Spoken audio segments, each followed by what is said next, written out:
Everyone, সবাই কেমন আছো? আশা করছি সবাই ভালো আছে, সুস্থ আছো। আমিও খুব ভালো আছি, সুস্থ আছি। তো আজকে একটা নিউ ব্লগ নিয়ে চলে এসেছি। তো এদিকে দেখো মা বানাচ্ছে মানে ইলিশ ভাপা। তো আজকে অনেক কিছু রান্না হয়েছে। এদিকে করবে মা ইলিশ ভাপা, আর এদিকে দেখো ছেলে গরমে একদম পাগল হয়ে গেছে। আমি তো একদমই শেষ, একদম দেখো সকালে আমার অলরেডি 2বার স্নান হয়ে গেছে, তাও দেখো মনে হচ্ছে একদম পুরো পাগলি পাগলি। তো এদিকে দেখো পুরো গরমে একদম শেষ।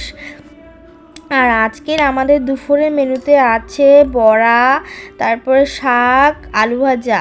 আর এদিকে মা মানে আমার মেয়ের জন্য মাছ বা 2টো মাছ ভেজে রাখছে, যেহেতু আমার মেয়ে মাছের ঝোল খেতে পারবে না, খায় না। তো এদিকে দেখো আমার ভাইয়ের মানে মাছ অনেকগুলো বাচ্চা দিয়েছে, তাই কতগুলো মাছ নিয়ে বাইরে রেখেছে। আর এদিকে আমি মন্দিরটার সামনে একটু মুছে নিচ্ছি। সকালে পুজো দেওয়া হয়ে গেছে, তাও আমি আরেকবার মুছে নিচ্ছি, কারণ ছেলে মেয়ে খেলবে তো, তাই নোংরা হয়ে গেছিলো, তাই আবার মুছছি। তো এদিকে কিন্তু আমার সকালে স্নান ধান পুজো সব কমপ্লিট, তাও মনে হচ্ছে আমি স্নান টান কিছুই করিনি। আমার তো বললাম আমি 2বার স্নান হয়ে গেছে। আর আমার গরম দিনে কিন্তু কতবার স্নান করে তার তো কোনো হিসাব নেই, কোনো দিন তো 4-5বারও হয়ে যায়, এত গরম পড়েছে। আর আমি মন্দিরটা না সামনের দিকটা ভালো করে ধুয়ে দিচ্ছি, কারণ আমরা এই বিকাল টাইমটা না এদিকটা আমাদের বসে থাকি, কারণ এতটা গরম পড়ে। আর এদিকটা মন্দিরের এদিকটা প্রচণ্ড ছায়া, আর বেশ ভালো লাগে, বসে থাকি এখানে, তাই মন্দিরটা ভালো করে ধুয়ে নিলাম।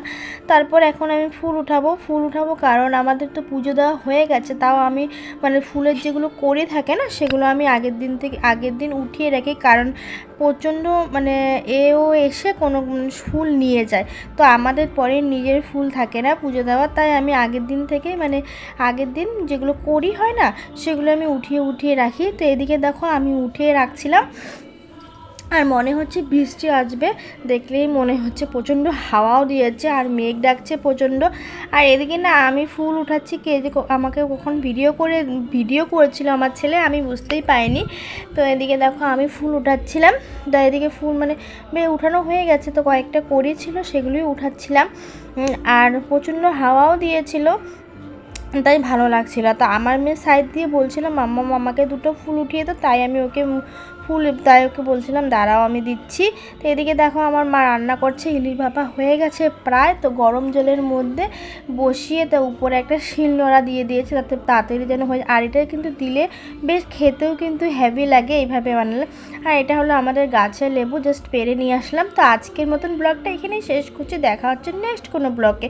সবাই ভালো থেকো, সুস্থ থেকো, টাটা।